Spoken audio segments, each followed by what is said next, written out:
ஆனந்த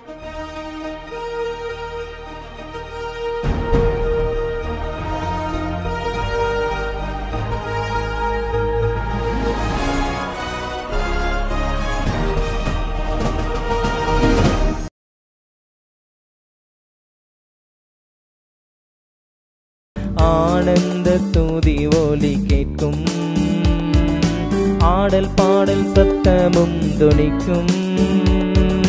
ஆகாய விண்மீனாய் அவர் ஜனம் பெருகும், ஆண்டவர் வாக்கு பலிக்கும்.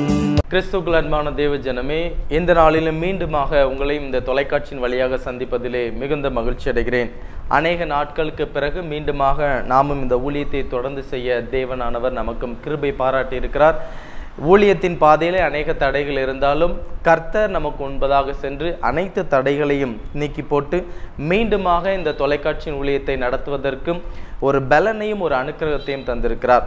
கண்களை மூடி ஒரு விசை நம்மை படைத்த தேவனை நோக்கி, இந்நாள் வரைக்கும் நம்மளை சுகபத்திரமாய் பாதுகாத்த தேவனை நோக்கி, அநேகர் நம்முடைய வாழ்க்கையில் நம்மோடு கூட சேர்ந்து பயணத்தை தொடர்ந்திருந்தாலும் இன்று அநேகர் உயிரோடு இருப்பதில்லை. ஆனாலும் தேவன் அவருடைய நாசியின் சுவாசத்தை நமக்கு தந்திருக்கிறார். அவருடைய நாசியின் சுவாசம் நம்மிடத்தில் இருக்கிறது. அந்த சுவாசத்தின் நிமித்தம் நாம் உயிர் வாழ்ந்து கொண்டிருக்கிறோம். நம்முடைய இரத்தம், அவருடைய இரத்தம் நமக்குள் இருக்கிறது. வேதம் சொல்லுகிறது, மாம்சத்தின் உயிர் இரத்தத்தில் இருக்கிறது என்று. இந்த உயிரை நமக்கு தந்த இயேசு கிறிஸ்துவை நோக்கி, நம்முடைய பிதாவை நோக்கி, தேவ ஆவியானவரை நோக்கி, அப்பா பிதாவே, உம்முடைய நாசியின் சுவாசத்தினால் நான் இன்றும் உயிரோடு இருக்கிறேன் அப்பா. இந்த நிமிடம் மட்டும் உம்முடைய கிருபையினால் நான் உயிரோடு இருக்கிறேன் என்று கர்த்தரை நோக்கி நாம் ஒரு விசை பார்க்க போகிறோம். எவ்வளவு பிரச்சனைகள் வந்தாலும் சரி, போராட்டங்கள் வந்தாலும் சரி, வேதனைகள் வந்தாலும் சரி, திரளான ஜனங்கள் நமக்கு முன்பதாக எழும்பி நின்றாலும் சரி, தாவீது ராஜா சொல்கிறான், என் சத்துருக்கள் எவ்வளவாய் பெருகி இருக்கிறார்கள் என்று. நமக்கு விரோதமாக எவ்வளவு கூட்ட ஜனங்கள் பெருகி நின்றாலும் சரி, நம் தேவன் நமக்கு முன்பதாக யுத்தம் செய்கிற தேவனாய் இருக்கிறார். இந்த நிமிடம் வரைக்கும் நம்மளை உயிரோடு வைத்திருக்கிற தேவன் பலன் உள்ளவனுக்காகிலும் பலன் அற்றவனுக்காகிலும் உதவி செய்வது மக்கள் லேசான காரியம் என்று சொன்ன வார்த்தையின்படி நம்மிடத்தில் பலன் இருந்தாலும் சரி, பலன் இல்லை என்றாலும் சரி, நாம் பலன் உள்ளவனாய் இருந்தாலும் சரி, பலவீனராய் இருந்தாலும் சரி, கர்த்தர் நம்மோடு இருக்கிறார்.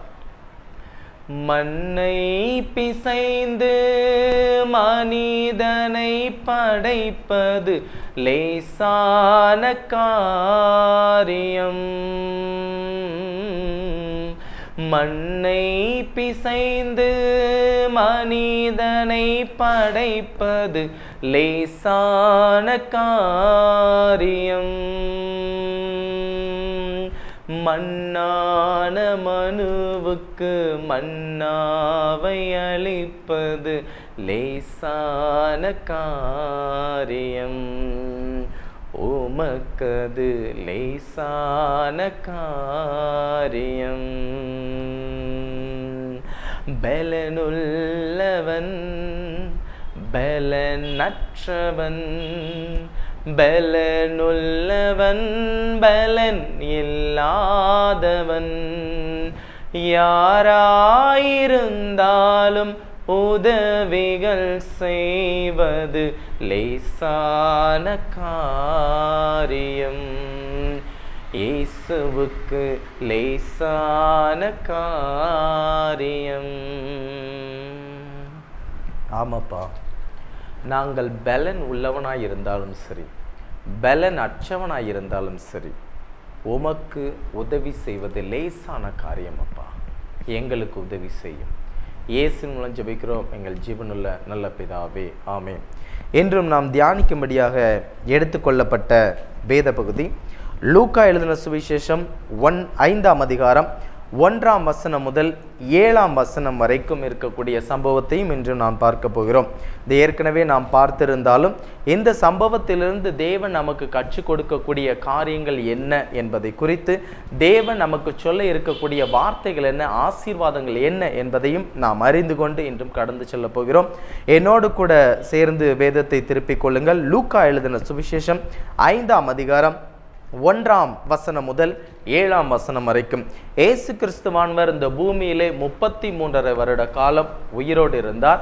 3.5 வருட காலம் தம்முடைய பிதாவினுடைய ராஜ்யத்திற்கு அடுத்தவைகளையும் பிதாவுடைய ராஜ்யத்தில் தம்முடைய பிள்ளைகளை எப்படி கூட்டி சேர்க்க வேண்டும் என்கின்ற ஊழியத்தையும் தேவனுடைய அனுக்கிரகத்தின்படியும் தேவன் அவருக்கு அருளின கிருபையின்படியும் கிறிஸ்து எப்படிப்பட்டவராய் இருக்கிறார், எப்படிப்பட்ட வாழ்க்கையில் பூமிக்கு வந்தார், எப்படிப்பட்ட ஜனங்கள் மத்தியில் அவர் வாழ்ந்து கொண்டிருந்தார், எப்படிப்பட்ட ஜனங்களுக்கு மத்தியில் அவர் அடிக்கப்பட்டார், பரலோகத்திற்கு எடுத்துக்கொள்ளப்பட்டார் என்கின்ற சகல சரித்திரங்கள் இருந்தாலும் அவர் தேவனுடைய சுவிசேஷத்தை எவ்வாறு செய்தார், அதன் மூலமாக அவர் நமக்கு எதை கற்பித்தார் என்பதுதான் கிறிஸ்தவ வாழ்க்கையில் நாம் பார்க்கக்கூடிய ஒரு மிகப்பெரிய காரியமாக இருக்கிறது.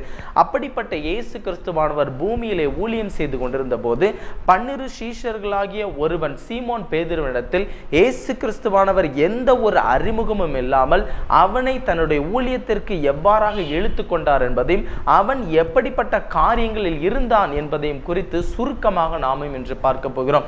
இன்று நம்முடைய வாழ்க்கையிலும் சரி அநேகரும் எப்படிப்பட்ட சூழ்நிலையில் சிக்கி தவித்துக் கொண்டிருப்பதை நாம் கண்கூடாக பார்க்க முடியும். அநேக காரியங்களை குறித்து நாம் கவலைப்பட்டு கொண்டிருக்கிறோம். அநேக காரியங்கள் எப்படியாக நடக்கும், இது எப்படிப்பட்ட காரியமாக இருக்க போகிறது என்பதை குறித்து நமக்கும் அநேக சிக்கல்களும் போராட்டங்களும் சிந்தனைகளும் இருப்பதுண்டு. ஆனாலும் இந்த சீமோன் பேதுருவுடைய வாழ்க்கையில் இயேசு கிறிஸ்துவானவர் வருவதற்கு முன்பதாக அவன் எப்படிப்பட்ட காரியங்களை செய்து கொண்டிருந்தான், இயேசு கிறிஸ்துவானவனுடைய வாழ்க்கையில் வந்த பிறகு அவனுடைய வாழ்க்கை எப்படி மாறியது, அவன் என்ன காரியத்தை செய்து கொண்டிருந்தான் என்பதையும் சுருக்கமாக பார்த்தும் நாமும் கடந்து செல்ல போகிறோம். லூக்கா 5ஆம் அதிகாரம் 1ஆம் வசனம் சொல்கிறது, பின்பு அவர் கெனசரேத்து கடலருகே நின்றபோது திரளான ஜனங்கள் தேவ வசனத்தை கேட்கும்படி அவரிடத்தில் இறங்கினார்கள். இயேசு கிறிஸ்துவானவர் அந்த பூமியிலே ஊழியம் செய்த போது அவர் வாயிலிருந்து புறப்பட்ட கிருபையுள்ள வார்த்தைகளை குறித்து ஆச்சரியப்பட்டார்கள் என்று வேதம் சொல்கிறது.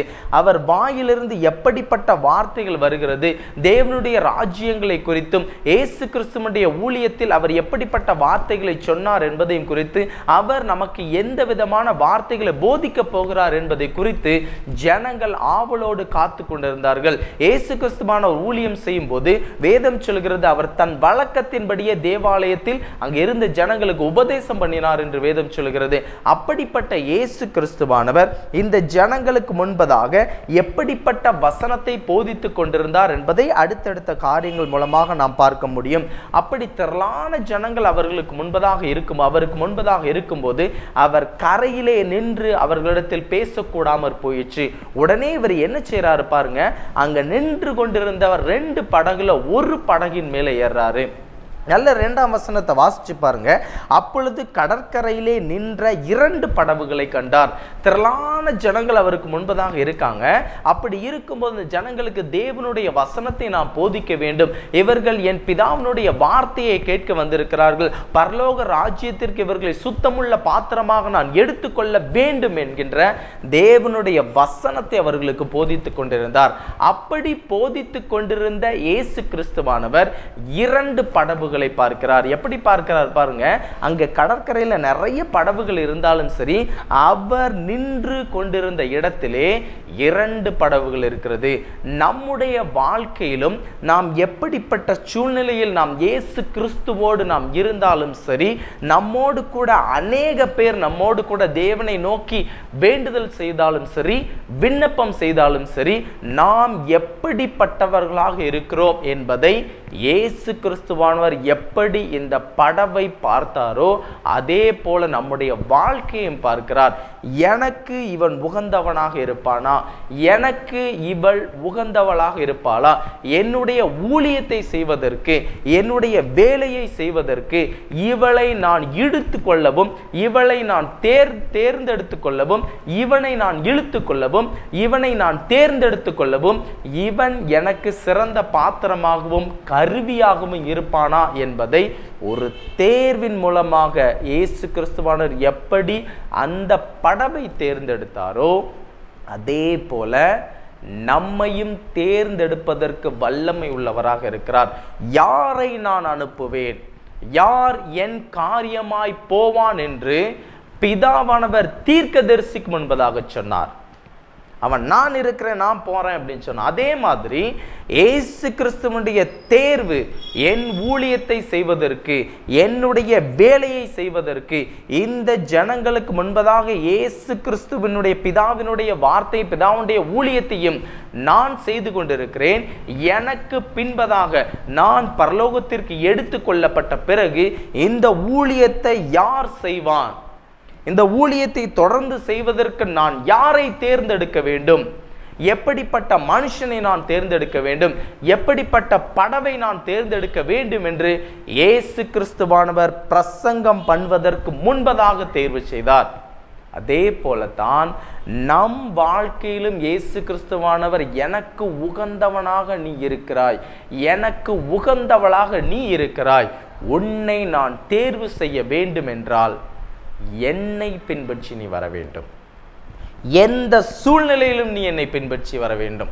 கஷ்டம் வந்தாலும் சரி, நஷ்டம் வந்தாலும் சரி, துன்பம் வந்தாலும் சரி, போராட்டம் வந்தாலும் சரி, ஏசப்பா நாளைக்கு எனக்கு கடன் கட்ட வேண்டி இருக்குது, ஏசப்பா நாளைக்கு எனக்கு இந்த விதமான பிரச்சனைகள் இருக்கிறது, என்னால் இந்த காரியத்தை செய்ய முடியவில்லை என்று பாதியிலே யாரும் என்னுடைய ஊழியத்தை விட்டு விட்டு போகாதபடிக்கு எனக்கு உகந்தவனாக, என்னுடைய வசனத்தையும் வார்த்தையும் சொல்லக்கூடிய பிள்ளையாக, எனக்காக ஜீவிக்கிற பிள்ளையாக யார் இருப்பார்கள் என்பதை இயேசு கிறிஸ்துவான் அந்த படவை எப்படி தேர்வு செய்தாரோ அதே போல நம்மையும் தேர்வு செய்ய வல்லமை உள்ளவராக இருக்கிறார். இயேசு கிறிஸ்து என்ன செய்றாரு பாருங்க. 2ஆம் வசனம் சொல்லுகிறது, அப்பொழுது கடற்கரையிலே நின்ற 2 படவுகளை கண்டார். மீன் பிடிக்கிறவர்கள் அவைகளை விட்டு இறங்கி வலைகளை அலசி கொண்டிருக்கிறார்கள். வலைகள் என்ன செஞ்சுட்டு இருக்காங்களா? அலசிக்கிட்டு இருக்காங்களாம். இப்ப இந்த படகு வெறுமையான படகா இருக்கு. இந்த படகுல யாருமே இல்லை. அந்த மீன் பிடிக்கிறவங்க எல்லாருமே படகை விட்டு கீழே இறங்கிட்டாங்க. வேதம் தெளிவாய் சொல்லுகிறது, மீன் பிடிக்கிறவர்கள் அவைகளை விட்டு இறங்கி வலைகளை அலசி கொண்டிருந்தார்கள் என்று. அந்த படகுல இப்ப யாருமே இல்லை. அந்த படகு எந்த வேலைக்குமே தயாராகவும் இல்லை. ஏனென்று சொன்னால் அது போயிட்டு வந்துட்டு மீன் பிடிப்பதற்காக கடலுக்கு உள்ள சென்று எந்த ஒரு மீனுமே கிடைக்காம திரும்ப வந்துட்டு இப்ப அந்த படகு வெறுமையான படகா இருக்கு. நம்முடைய வாழ்க்கையிலும் நாம் வெறுமையாக இருக்கும்போது இயேசு கிறிஸ்துவானவர் நம்மை உற்று கவனிக்கிறார். என் பிள்ளை எப்படிப்பட்ட பிள்ளையாக இருக்கிறான், என்னுடைய மகன் எப்படிப்பட்ட மகனாக இருக்கிறான், என் மகள் எப்படிப்பட்ட மகளாய் இருக்கிறாள், அந்த மகனிடத்திலும் மகளிடத்திலும் அவளுடைய உள்ளத்தில் நான் சென்று உட்கார்வதற்கு அந்த படவிலே இடம் இருக்கிறதா என்பதை இயேசு கிறிஸ்து நின்று பார்த்து கொண்டிருக்கிறார். என கண்பான தேவஜனமே, இயேசு கிறிஸ்து உன் வாழ்க்கையில் இன்று வர வேண்டும் என்றால், இயேசு கிறிஸ்து இன்று வாழ்க்கையில் வந்து அற்புதத்தை செய்ய வேண்டும் என்றால், உலக காரியங்கள் எல்லாவற்றையும் விட்டுவிட்டு, உலக காரியங்கள் எல்லாவற்றையும் தள்ளிவிட்டு, நீ வெறுமையாயிருக்கும் போது பாவங்கள், சாபங்கள், துன்பங்கள், துயரங்கள் எல்லாவற்றையும் நீக்கி போட்டு, இயேசு கிறிஸ்துவே நீர் என்னுடைய வாழ்க்கையில் வந்து தங்கி தாபரிக்க என்னுடைய வாழ்க்கையை நான் வெறுமையாகும் இடத்தில் தருகிறேன் அப்பா, நீர் வந்து நிரப்பிக்கொள்ளும், ஆசீர்வாதத்தினாலும் ஐஸ்வர்யத்தினாலும் நிரப்பிக்கொள்ளும் என்று நாம் எப்பொழுது நம்முடைய வாழ்க்கை என்னும் படகை இயேசுவின் இடத்தில் கொடுக்கிறோமோ அப்ப ஆண்டவர் என்ன செய்வார் தெரியுமா? எல்லாத்தையும் நிரப்பி உள்ள போட்டுருவார். இப்ப ஆண்டவர் என்ன செய்றாரு, இதே மாதிரி 2 படவு இருக்கு, அதுல ஒரு படவை மட்டும் என்ன செஞ்சுட்டாரு, தேர்ந்தெடுத்துட்டாரு. பிரியமான தேவஜனமே, திரளான ஜனங்கள், அநேக ஜனங்கள் இயேசுடைய ஊழியத்திற்கு வர வேண்டும் என்று, இயேசுவே உம்முடைய ஊழியத்தை நான் செய்ய வேண்டும், உமக்காக நான் ஓட வேண்டும் என்று அநேகர் ஓடினாலும் சரி, என்ன காரியங்களை செய்தாலும் சரி, ஆண்டவருடைய தேர்வு இருந்தால் மாத்திரம்தான் இந்த ஊழியத்தை செய்ய முடியும். என் பிதா ஒருவனை அழைக்காவிட்டால் இந்த பாரமான ஊழியத்தை யார் செய்யக்கூடும்? என் பிதாவாகிய தேவன் ஒருவரை தேர்ந்தெடுக்க வேண்டும். எப்படி மோசையை தேர்ந்தெடுத்தாரோ, எப்படி யோசுவாவை தேர்ந்தெடுத்தாரோ, இந்த ஊழியத்தை செய்வதற்கு பிதாவானவர் இயேசு கிறிஸ்துவையும் தேர்ந்தெடுத்தார்.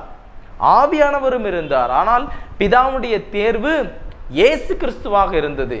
இந்த ஊழியத்தை செய்வதற்கு யாரை தேவன் உபயோகப்படுத்த வேண்டும் என்று வைத்திருக்கிறார்களோ அவர்களை மாத்திரம்தான் உபயோகப்படுத்துவார்.